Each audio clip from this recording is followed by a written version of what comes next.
Round 2 of the 2024 International GT Open comes from Hockenheim. We haven't been here since 2019. It is fantastic to be back at this wonderful German circuit. Lovely temperatures this morning as well, 18 degrees air temperature, track temperature toasty 28. So we're getting underway for qualifying one to set the grid for this afternoon's race. We have got 31 cars with us for this weekend, down a little bit from the initial entry list. Had a couple of withdrawals, but we'll run you through those in a little bit. And we've just had the green flag for qualifying, so this 30-minute session is underway. Cars heading out onto the circuit. Just give you the benchmark times from yesterday. It was Eddie Cheever and Marco Polcini's Spirit of Race Ferrari 296 that set the fastest lap of the day. It was a 1:38.7. 1.6 set by Cheever in the number 27 machine, but with a fresh set of boots on all of these cars, dare say we will see them go a little bit quicker than that. Chris Stevens and Ewan Dunlop in the commentary box this weekend. Ewan, we've got cars out on track. Yeah, can't wait to see these go around the full 2.8 meters of Hockenheim ring. Absolutely sensational track out here in Europe. And of course, as always, an absolute pleasure to be here. I'm just waiting to see if the number 19 comes out onto track, because yesterday in the garage, the Oregon car, it's fair to say half of it was on the floor, Chris. Yes, it was. So there was an engine fire in free practice yesterday. There was no impact damage to the engine. It was intact, but a lot of the plastic components had melted. So they were having one delivered overnight from Spa, a brand new Lamborghini engine. Whether it arrived or not, we're going to find out shortly. It should be Artem Petrov in the car, but you're going to have to bear with us. Yes, it's quite a bit of work done overnight to get that car ready for this weekend. I mean, it's a lot of the wiring and a lot of the sensors that were very heavily damaged in that fire as a result of a fuel leak. And Artem Petrov is out on track, so well done to the Oregon team for getting that car ready, and to Lamborghini getting that engine over from Spa. Of course, the whole Lamborghini effort is out there at the moment for the 6 hours of Spa World Endurance Championship race. So they've got basically their entire arsenal out there with them. So first flying laps are about to get started. This is on board with one of the Ferrari 296s. Try and make out which one that was. Looked like the 88 potentially that we were on board with, or well, we'll see a little bit, won't we? As no, this is on board with Jean-Claude Sada in the 61. Sorry, the white and red AF Corse Ferrari. He's making his way through turns 2 and 3, and then 4, and then cuts the first timing beam there as well. We get a good listen to that 3-litre twin-turbo V6 as he makes his way down the Parabolica. Of course, Championship hasn't been here since 2019. Of course, we've got quite very different machines since the last time the Championship came to this part of the world. The lap record set at that last meeting was Tom Oslo-Cole in the SBS Mercedes. That was a 1:38.061, but that, of course, a race lap time, so we'll keep an eye out on that this afternoon. We do have our first semi-flying lap at a 1:39 from the number 7 car, Bashar Mardini. He is racing with Timon van der Helm in the Pro-Am category. They will be able to go a lot faster than that as this 30 minutes unfolds. Yes, not a bad effort there from Bashar Mardini, straight out of the box. The Q8 driver. We'll see the AM in that Pro-Am car. We've already got a couple of times deleted, so the car from time of 15, which is Bergstrom. Track limits at turn 1. We're going to be saying that a lot today, aren't we? Yes, I think that might have been another one there for Mikhail Pitambo, actually, just coming out of the Mobile 1 curve through the stadium section. And now this looks like a moment here for the Vinoba Corsa car. The number 69 machine, that's Michael Blanchimont at the wheel of that car. Just going a little bit wide between turns 15 and 16 there, but the Mercedes well able to ride over the curbing and without too much trouble. So the first good flying lap on the board is from Yannick Mettler. It's a 38.043 in the Carbon by SBS Mercedes. It's just gone fastest in the first sector there as well. Car Barn putting out a documentary series for this year. First episode just dropped earlier this week.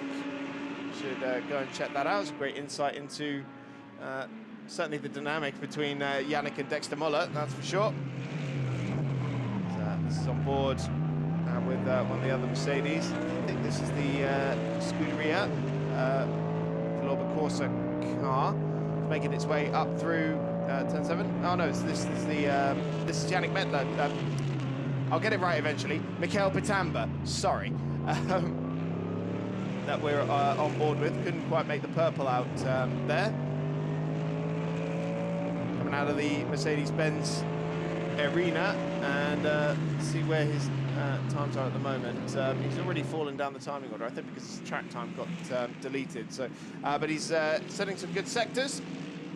Coming round the Sachs curve once again, and Michael Pitamba wasn't too happy with the car yesterday when we spoke to him. Said the track conditions just felt so completely different to when they had a test here a few weeks ago. But Pitamba driving up towards the line and goes fastest for now by just 15 thousandths of a second to Yannick Mettler, of course subject to any track limits breaches. 3 purple sectors. Another track time deleted from Bergson. That's 2 in a row now. Both track limits at turn 1. Just pointing out Giuseppe Cipriani, a first and a second in the AM category, Portimao. He started well with a 1:39.724, puts him into the top 10 overall. Second AM, Kiki Saknana with a 1:41, so quite a big difference between the two AMs right now. Cipriani, of course, running solo. 3 green sectors for Bergson. Let's hope that one counts. It's a 1:38.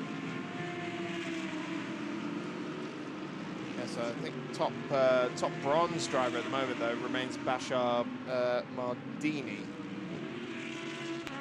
in the Car Collection Pro-Am Porsche. But of course, of the AM runners specifically, yes, Giuseppe Cipriani there in 9th at the moment.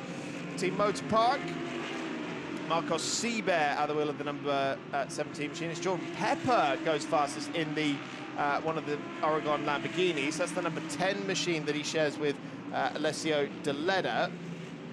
Bit of a difficult start to the season for Oregon in Portimao, as it was last year, really. But the Lamborghini getting a 10-kilogram break in the balance of performance for this weekend, which certainly will help their charge back up towards the front of the field. Marcos Seibert also setting good pace in the first sector here, and that number 17 Mercedes straddles the sausage curb on the exit of turn 6. And Jordan Pepper continuing to go gun-ho in the first sector as well. He's just lowered the benchmark in the first sector even further as we continue to watch Seibert, the Argentinian racer, who will be doing a full campaign now. So last season he had to miss the final 2 rounds because it clashed with his European Le Mans Series campaign. But he and Diego will be sharing the car at each of the rounds this year. So no break in the form there, and bit of consistency that will help them go for the title after very narrowly missing out on it with Diego Menchaca last year. Fabian Schiller going to the top of the times now by 0.6 of a second in the Get Speed Mercedes. So unsurprisingly, seeing the factory drivers hit the front of the field early on, but Jordan Pepper bailing out of that previous lap as Marcos Seibert goes 5th fastest. Now, Michael Pitamba, currently 3rd in 1:38.324. You had a chat with him after practice yesterday.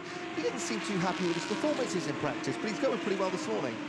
Yeah, it seems to be much better. I did say to him it will feel a bit better when you get a fresh set of boots on the car, and well, that seems to be the case at the moment. Of course, still early days, only a third of the way through this qualifying session, but Michael Pitamba, one of these drivers who's just growing in confidence, and now in his 2nd year of GT3 competition, and much more familiar with the car, racing on more circuits that he knows, and just going from strength to strength really is Pitamba, who's back in pit lane. This is Alain Codet, that is currently 4th of the Pro-Am runners. Didn't improve, lost a lot of time in that final sector there. We're trying to build up to another one, that Blau Motorsport car, the number 16. Him and Marcelo Hahn in their 17th season together as teammates. Wow. This is the provisional pole sitter, Fabian Schiller, him and Anthony Bartone, race winners in the opening encounter of the season back in Portimao, and our de facto championship leaders as well, considering that Faisal Al-Zubair and Michael Grenier, who have the most points at the moment, but aren't going to be with us throughout the entire season. It's only a part-season campaign. We'll see them back out at Spa, but we can consider Bartone and Schiller are basically our championship leaders. The Blair Motorsport currently being led out by Alan Coder. Track time deleted again. Turn 1. Something's happening down in turn 1. Just a little bit too eager on this first day of competition at Hockenheim Ring. That's the fourth consecutive turn 1 track deleted. Well, they're racing drivers, aren't they? They're going to be pushing the limits as far as they possibly can. Another good first sector here by Fabian Schiller. Fastest middle sector being set by Alex Fontana in the Pro-Am car collection Porsche. That's the second of their Pro-Am cars, and here is that number 12 machine now. Fontana making his way up towards the timing line, and the Swiss driver goes third fastest overall and onto Pro-Am pole position. So very nicely done there by the multiple GT racing champion, of course former Euro Formula Open champion as well in 2011, back in the same paddock now. Of course back then it was called the European F3 Open, wasn't it? So Fabian Schiller continuing on his way here. Hasn't improved in the middle sector, and doesn't look like a hot one coming through the final sector here, as Fontana only a thousandth of a second away from the provisional pole time in the first sector. This is on board with Rolf van Eiken in the number 63 Oregon Lamborghini. He's got 2 personal bests so far. This is teammates with Leonardo Pulcini, of course our 2022 champion. And Rolf van Eiken exiting the final corner now in that Oregon car, kicks up a little bit of gravel on the curbing there on the exit of the corner, and goes, I want to say 9th fastest. Yes, he does. Time screen eventually updates there, and 1.1 seconds off the pace. And yeah, I'm expecting to see Oregon a little bit higher up the field than we did in Portimao. Of course, Rolf van Eiken, very experienced racer. He's won the Rolex 24 Hours on 2 occasions in the GTD category. That's Bashar Mardini there in the number 7 car. That has fallen down to 6th amongst the Pro-Am runners. Continuing on his way.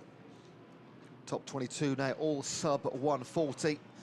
Track is heating up and time's getting quicker. Nice to see Timo Rumpfkill moving to the lead in the AM category. Had 1 win last week at Portimao. Currently tied second in that championship. Cipriani leading on 18 points, and Newman and Rumpfkill on 14. Cipriani with a second and a first at Portimao. Yeah, Timo Rumpfkill and Heiko Neumann could have made it back-to-back victories in the AM category, actually, were it not for the very late collision right at the end of the race at turn 1. Oh, now this is a spin for Michael Blanchemont at the final corner, but looks like no harm, no foul, and manages to get it going again and pointing in the right direction. Just coming up to halfway through this session now, and here we can see what happened to Michael. Looks like he's just run a little bit wide there and got onto the runoff area on the drag strip that's got no grip whatsoever. Slides the car around. But yeah, no harm, no foul. Yeah, double safety car in Portimao. Not the ideal way to end the Sunday. Yes, that point I was drifting, making. Isn't it? Yeah, that is drifting on the drag strip. But yes, that point I was making about Rumpfkill there was. We never actually got to see a replay of what happened on the main broadcast. Oh, there's another spin here for the Olymp car. It's Marcin Jedlinski. Now that looked like it went over the curb a little bit more, didn't it? But okay, well, if you're sat down at turns 15 and 16, you've got the action spots so far in this session. But yes, just finishing up that point about the safety car in Portimao, it was Aaron Walker who went a little bit too deep into the first corner and rather clattered into the side of Rumpf Kyle's car, unfortunately, and that rather denied Rumpf Kyle and Neumann a second AM win, and went to Giuseppe Cipriani in the end. So 14 minutes left to go. It is Fabian Schiller back out on track and provisionally fastest by the devil's number of tenths, or thousands, I should say, in the Get Speed Mercedes to Jordan Pepper's Oregon Lamborghini. And then Alex Fontana on Pro-Am pole position for Car Collection Motorsport in the Porsche. 3 different brands inside the top 3 as it stands. But building up to another round of push laps by the looks of it. Yeah, not very many green sectors on our timing at all right now. So getting ready to go once more, hopefully.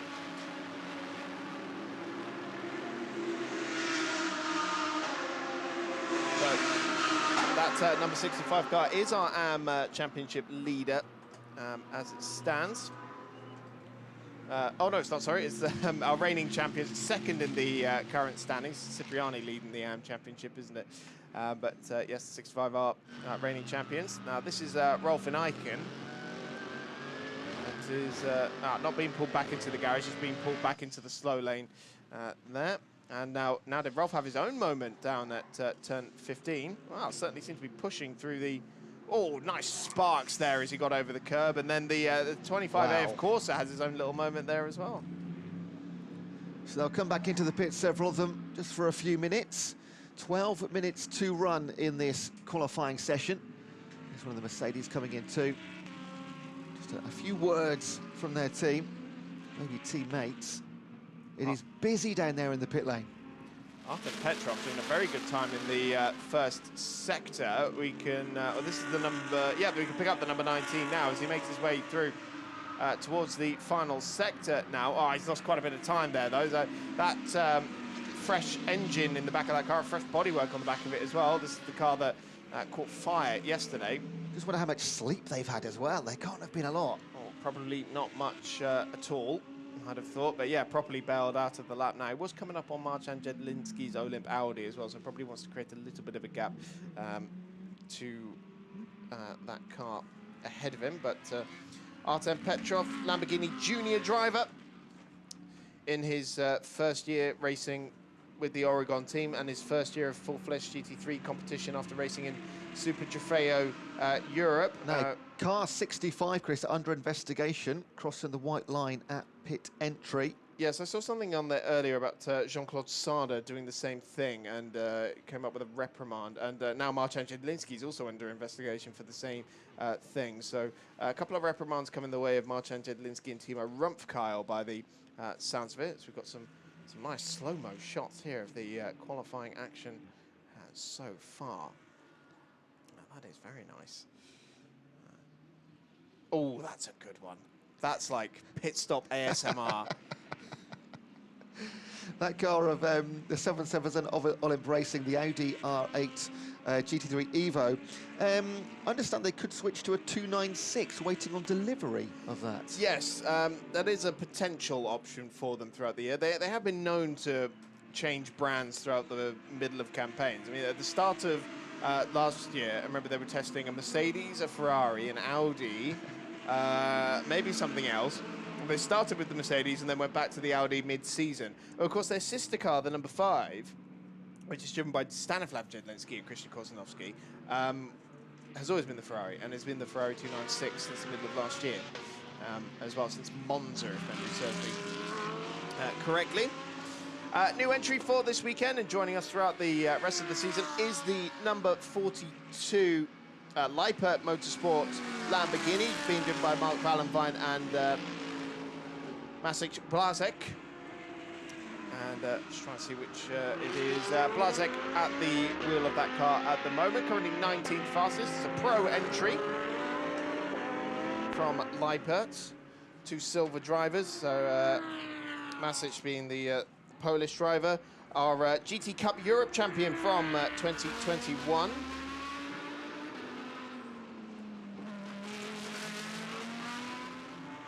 And he'll be out with us for this round, Paul Ricard, Barcelona and Monza. So not quite the full season, but with us for quite a few rounds.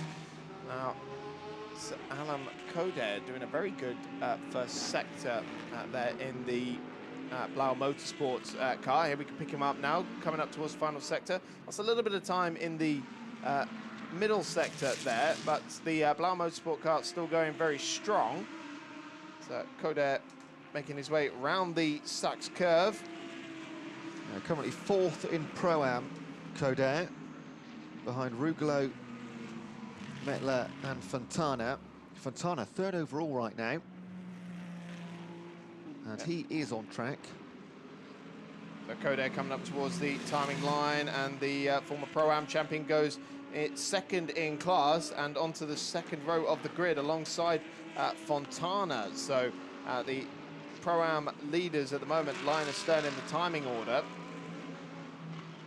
And not much separating them at all, only a 10.5 between the Swiss and the Brazilian. 8 minutes left on the clock. And when Schiller came back into the pits a few minutes ago, we haven't seen him back out just yet, and nobody's been able to get any closer to his provisional pole time for 1:37.111. There, of course, we've got the Pro-Am runners just behind them. Mikhail Patamba in 5th position, Mettler now down to 6th position, and then Marcos Sieber, Michele Rugolo, Artem Petrov and Lucas Dunner provisionally in the top 10. Blazek here did have an improvement in the first sector, but lost a lot of time in that middle sector. Yannick Mettler now doing a personal best in the first sector and up on Fabian Schiller's time there as well. So the Carbahn by SBS Mercedes setting very good pace here as the Leipert car makes its way. Oh, little twitch, little niggle as he got on the power there, but not an improvement there for the Leipert car. And here's Yannick Mettler making his way into the Mercedes-Benz grandstand. Of course, home race for the SBS team and for Get Speed. 2 teams that are just so synonymous with the Mercedes in GT3 competition. This is still a good lap here from Yannick Mettler. It's a personal best in the middle sector there as well. And he is keeping it neat and tidy within the track limits there. Not everyone has been able to do that so far this weekend. Riding that higher line at the Sachs curve there. Interesting to see the different lines that a few people are taking. One right-hander left to go for Yannick Mettler as he gets up towards the timing line. Where is this going to put the Swiss racer?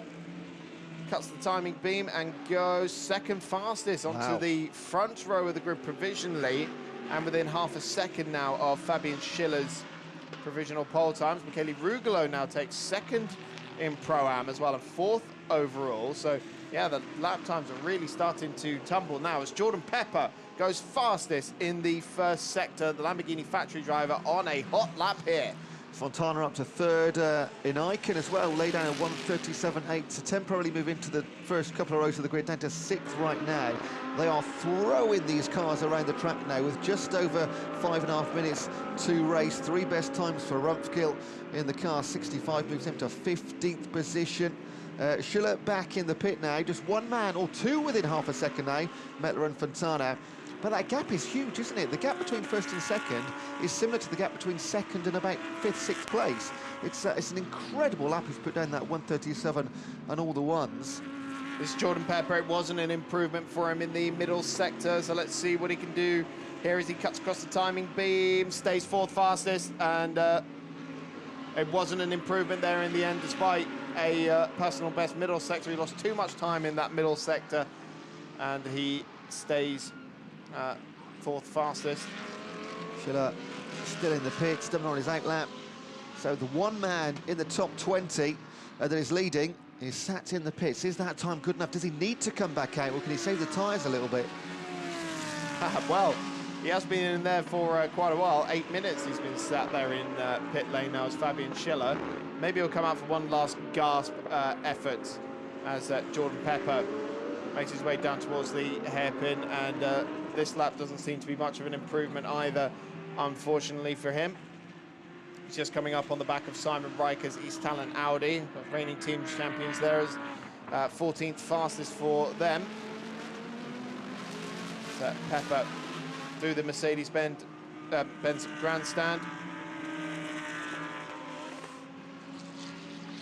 Coming up towards the middle sector split, and it is still not an improvement there for Jordan Pepper. I mean, there's very few green sectors across the entire timing screen. Maybe just 4 minutes remaining, lining themselves up for one last grab-and-go attempt. Yellow flags out at the final corner. You can see we had a car spun round there, but I think it's just been cleared by the time Jordan Pepper got there, so that was very lucky indeed, and by the looks of it was Michael Blanchimont again, unfortunately, just by just peering out the box. Yes, it was number 69 car here chasing Aaron Walker. But yeah, that's the second time that Michael's ended up out on that drag strip. It's exactly the same spot. It is almost exactly the same. If it wasn't for the car in front of him, I'd almost say we've just seen the same replay again. But yeah, that'll be one in the memory banks for the race, won't it? And a bit more dramatic that time. Yes, it scrubbed the tyres a little bit more, didn't it? But, 3 minutes left on the clock then. This is Alex Fontana making his way through the Sachs curve. He's on a decent lap here, but not really improving. Purple sector for, oh no, fastest speed throw for Jordan Pepper. Yeah. Still on that 1:37.733. Yeah, the Lamborghini very, very quick in a straight line, 263 kilometers an hour though. So good pace from that 5.2 litre V10. So Seabear puts it 7th fastest with his latest effort. And Fontana looked like he didn't improve there, actually. John Pepper, yeah, again on a decent lap, but losing time in that middle sector. Not quite able to pull it out. And yeah, just getting confirmation of some reprimands for the crossing the white line on the pit entry that we saw coming up a little bit earlier on. We're on board, well, we were on board with Fontana. This is Jordan Pepper now making his way through the final corner. Getting very wide there, using every bit of track available to him, but wow, lost a lot of time in the final sector there, didn't he? 4 seconds. So must have backed out of it or come across some traffic or something like that.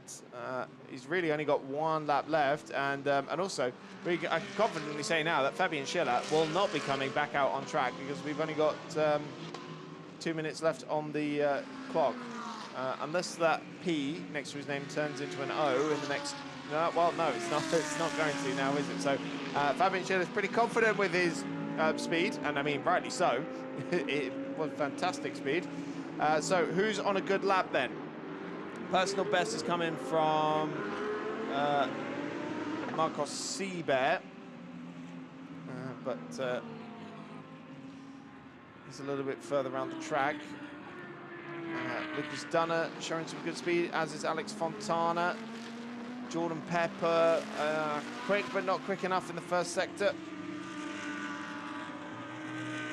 Tamber goes around there, Michael Blanchimont keeping it on the road, and then this is the 96 Lucas Dunner, who's done a decent first sector. Oh, flashing the lights, yeah, get out of the way. Oh, Michael Blanchimont there, getting his mirrors full of Motorpark Mercedes. Oh, and he's off. put it in the gravel now as Michael Blanchimont. Well, oh, he's having a real nightmare out there today. That'll end qualifying in terms of fastest times. That should be a yellow flag, surely. Or maybe it won't be. Not up on our timing screens right now. We'll see. Lucas Dunner coming up towards the timing line. He is currently 10th fastest. And red flag has now come out right as Lucas Dunner was about to reach the timing line.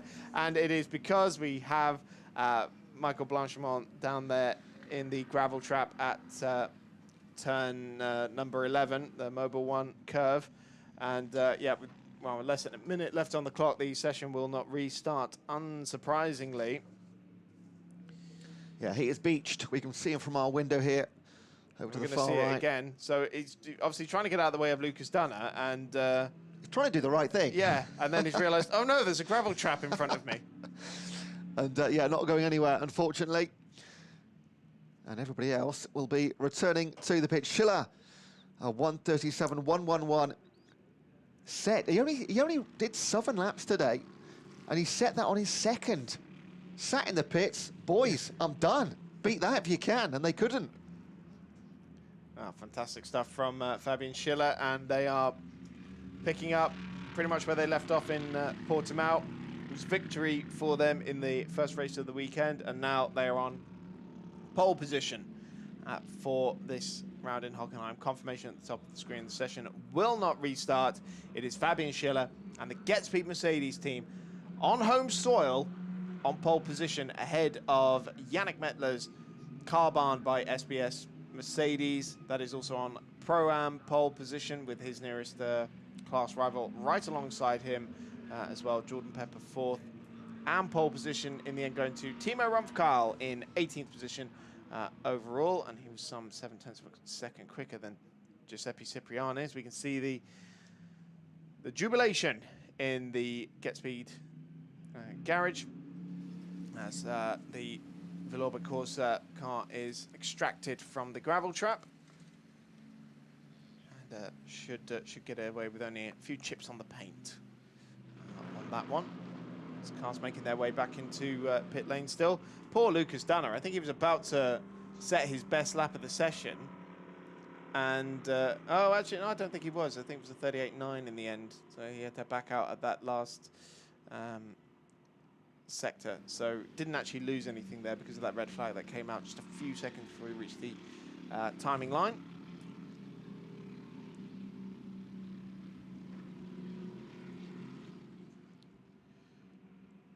So 70-minute encounter for them this afternoon will be led away by Fabian Schiller, our de facto championship leader, Mercedes Works driver. Of course. Here are the results of qualifying then. It's Fabian Schiller for GetSpeed on home soil on pole position ahead of Yannick Mettler and Alex Fontana. That's the lead in Pro-Am. Jordan Pepper and Mikhail Rugolo in 5th position. Rolf and Eichen for Team Oregon in 6th position. And then Marcos Sieber, 7th for Motorpark. Alam Coder in the Blau Motorsport car, 8th. Mikhail Patamba, 9th. And Lucas Dunner completing the top 10. Simon Riker for the reigning team champions East Talent Racing is 11th ahead of Philippe Salakada. Aaron Walker and Artem Petrov in that freshly rebuilt car in 14th position. Nicola Marinangeli 15th, Gustav Bergström at 16th. Then Marco Polcini, the Pro-Am championship leaders in 17th. Timo Rumpfkeil on Am pole position in 18th. Bashar Mardini and Giuseppe Cipriani completing the top 20. Then comes Erks Kirkmeyer and Jean-Claude Sada. Archan Jedlinski in the Olymp Racing Audi. Masik Blazek in the Leipert car will go from 24th, then Alessandro Cosi. Michael Blanchimont, 26th after a very difficult session for him. Morten Stromsted and Stuart Proctor ahead of Kiki Saknana and Laurent de Meus in the top 30. And then 31st is Christian Korzanovski. Now, that's not a place we're used to seeing Christian Korzanovski, so I almost wonder if there were some problems down there in the Olymp garage aboard that Ferrari 296. And then we've got some more pit stop ASMR. I love the one where they drop the cars. That's so fun. Pulling away, that's the AF Corsa 25 car, Alessandro Cosi. Motorpark team, and pole position for them, of course. Starting inside the top 10 with one of their pro cars as well. Great to see everybody sat in the shade. From we can see the stadium section. Fabian Schiller, a good way to start the Saturday. Pole position in sunny Hockenheim. Yeah, definitely. I mean, it's good to be back on pole. We were P2 in Portimao, but now starting on pole is obviously good, especially for the Saturday longer race. So yeah, everything went well. The car was really, really good, and it was a joy to drive here today. And of course, Hockenheim is home race for you, and you know perfectly this track. Yeah, we know the track well. We raced here before for many years, and it's always fun to come back here for sure, especially if the German weather's on our side, as you said today. Well done. All the best for later. Don't get hurt by your car. That would not be nice. All the best. Thank you very much. Well, race one for the International GT Open this weekend gets underway at 2:35 p.m. local time. We will see you then for the 70-minute race.